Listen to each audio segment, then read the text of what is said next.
আত্মীয়ের মৃত্যুর খবর পেয়ে শেষকৃত্যের আয়োজন করে হাসপাতালে পৌঁছেছে বাড়ির লোক, অথচ তারপর জানা গেল মৃত্যুই হয়নি রোগীর। ঘটনায় উত্তেজনা হাওড়ার ফুলেশ্বরের এক বেসরকারি হাসপাতালে।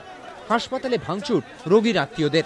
মস্তিষ্কে রক্তক্ষরণের জেরে বাগনানের বাইনানের বাসিন্দা রাজকুমার গোস্বামীকে বৃহস্পতিবার ভোরে ওই হাসপাতালে ভর্তি করা হয়। পরিবারের দাবি, সকাল 8টা নাগাদ হাসপাতাল কর্তৃপক্ষ জানিয়ে দেয় রোগীর মৃত্যু হয়েছে।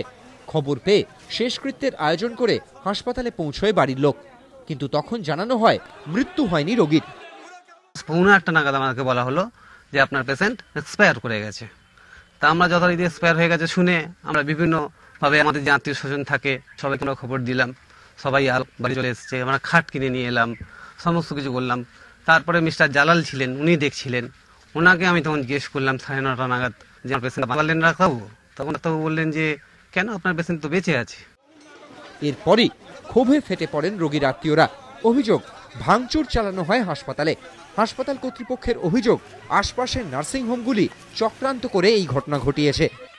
কোনোভাবেই রুগীকে মৃত্যুর কথা জানানো হয়নি। যদিও আমি আপনাকে বলছি রুগীটা বেঁচে আছে, কেবল ভেন্টিলেটরে আছে বলে। এটা এক ধরনের জীবনমৃত কন্ডিশন। যেহেতু 26 বছর বয়স, মাথায় সিভিয়ার হেমারেজ হয়েছে, আমরা মেশিন দিয়ে পেশেন্টটাকে বাঁচিয়ে রেখেছি। তারা চক্রান্ত করে, পয়সা দিয়ে, লোক দিয়ে, যে কোনো অছিলায় সঞ্জীবন হাসপাতালে এই গন্ডগোল করার চেষ্টা করছে। এর সঙ্গে রুগীর বা রুগীর বাড়ির লোকের কোনো সম্পর্ক আছে বলে আমি বিশ্বাস করি না।